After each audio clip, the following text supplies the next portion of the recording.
video for you all, and I tried out a new, to me, tinted moisturizer from Rodial.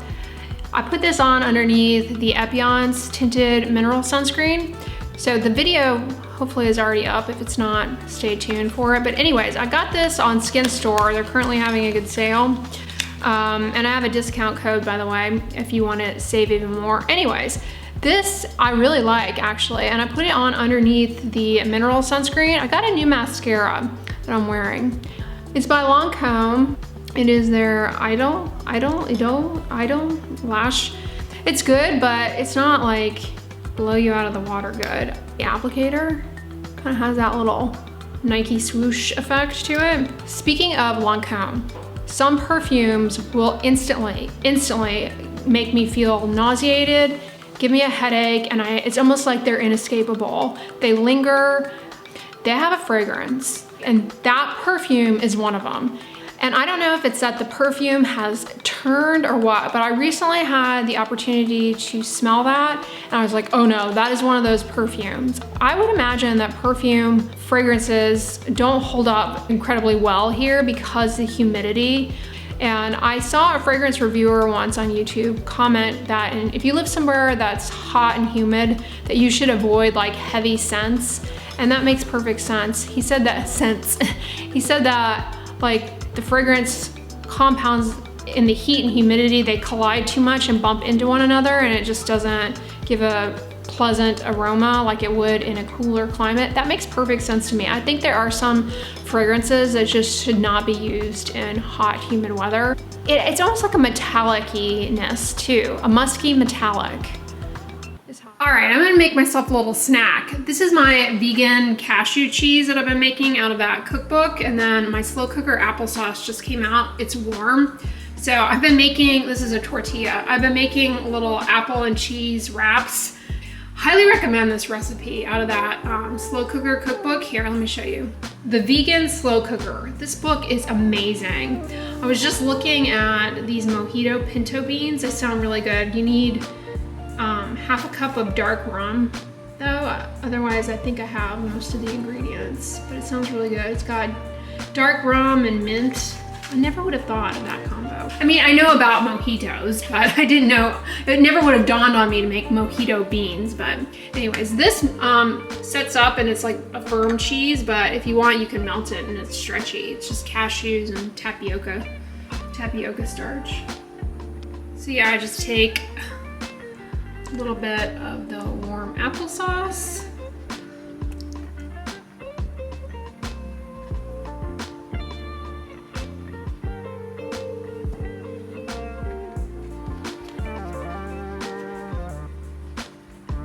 Give it a little press and the cheese kind of squishes a bit. Voila! Nothing fancy, but it tastes good.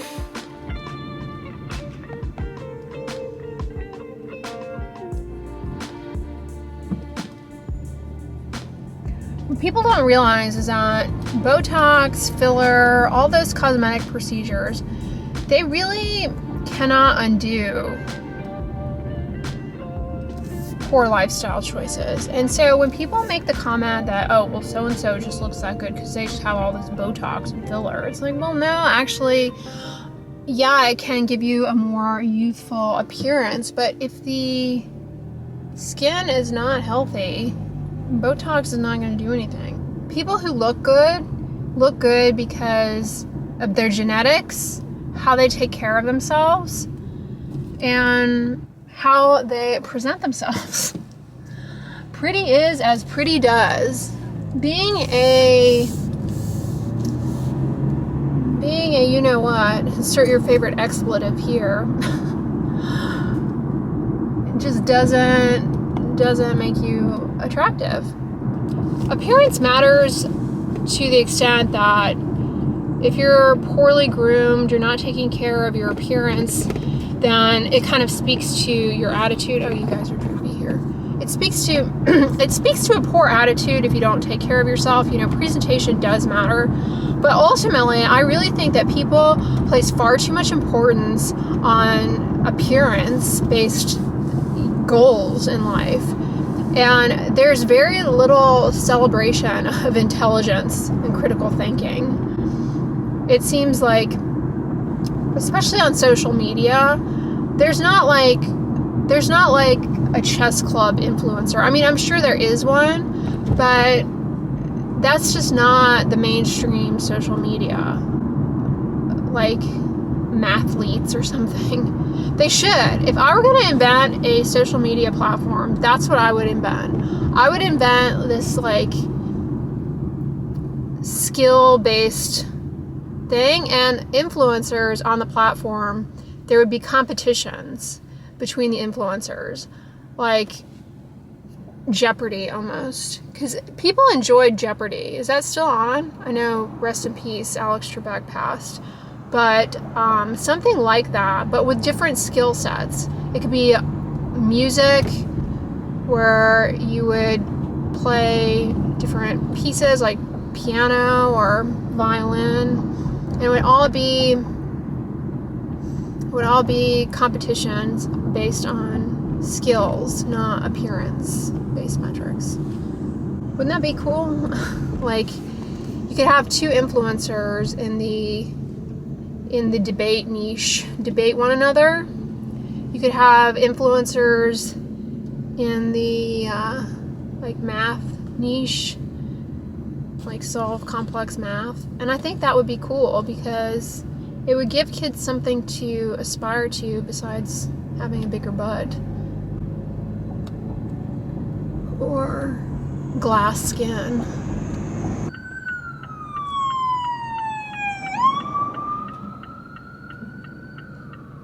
I'm always surprised here, like, I was taught in driver's ed school, and it was always enacted, that if there is an ambulance or any kind of siren, that you're supposed to pull over and yield. And I never see people do that here.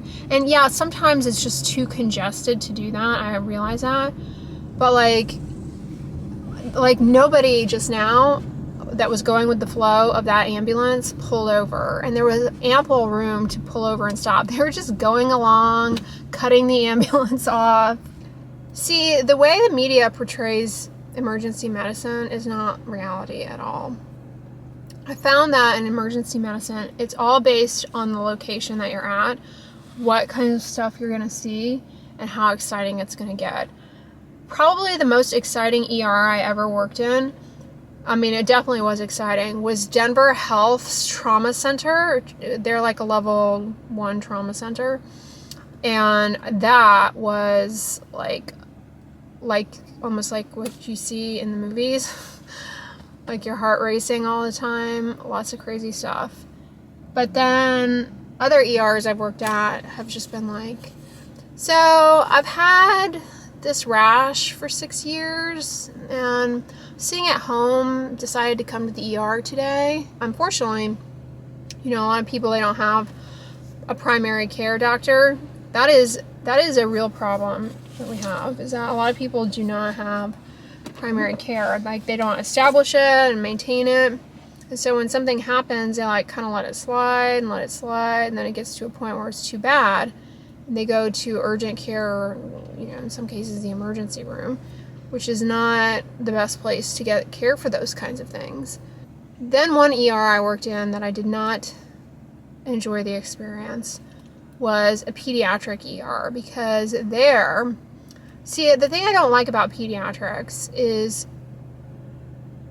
you have your patient, you have almost like two patients, the child and the parent. And you go through your life, if you're lucky enough like I have, thinking that parents want the best for their kids. But in reality, there are parents out there who should not be parents, and nothing makes you realize that faster than working in a pediatric ER for a day. So I didn't enjoy that. I mean, at all. Heart goes out to the pediatric. Although, I had this attending, I'll tell you guys a little story. Attending is like the boss doctor, and underneath them is going to be like residents who are doctors in training. And then there's going to be med students, and maybe you know, a student here and there that's shadowing from another program. So when I was doing that rotation in that pediatric ER, I had this attending who was a crabby Patty. I think her name was Patty, actually. What a crab. Crabby, crabby, crabby. I mean, it didn't matter how busy we were or anything. She was just crabby, like crabby. It's not that she was hard on anybody per se. She was just crabby to the nines. And she didn't appreciate the fact that when I would come back and present a patient, I would give this long differential diagnosis of stuff, which is what you're supposed to do. But she would always scold me and say, common things being common, common things being common, common things being common. You need to stick to common things, common things. That woman, she was crabby. I mean, she was a crabby Patty. Which working in ER is stressful. So I don't begrudge her for being a crab. I don't like it when people are artificially positive. I find that that's just, come on, man. It's not all sunshines and rainbows. Get it together. So I appreciate a crab here and there, but boy, that was an interesting encounter.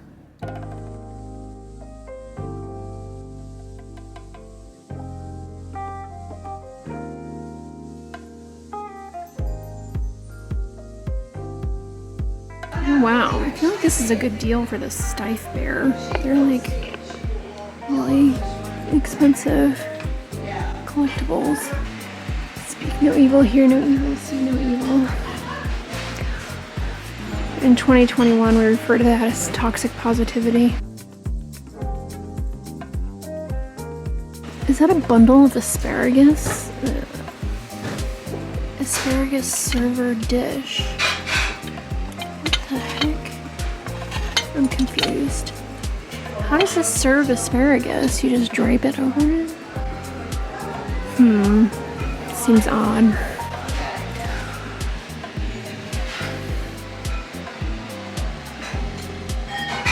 Chateau Rothschild. She looks pissed. Isn't he cute? This little elephant basket.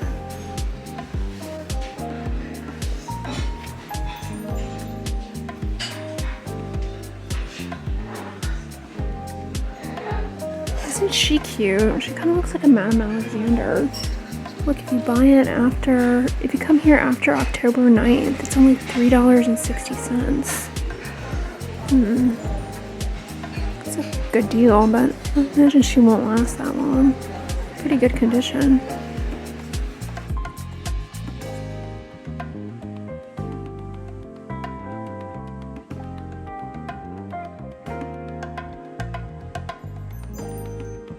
I like these chairs. They look well made. $75. That's cool. A little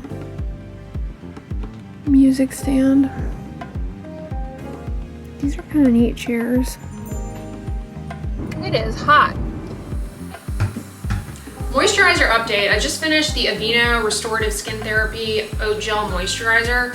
10 out of 10 recommend that. It is so good. Anyways, I just finished it and I've been using the Cetaphil Advanced Relief Lotion.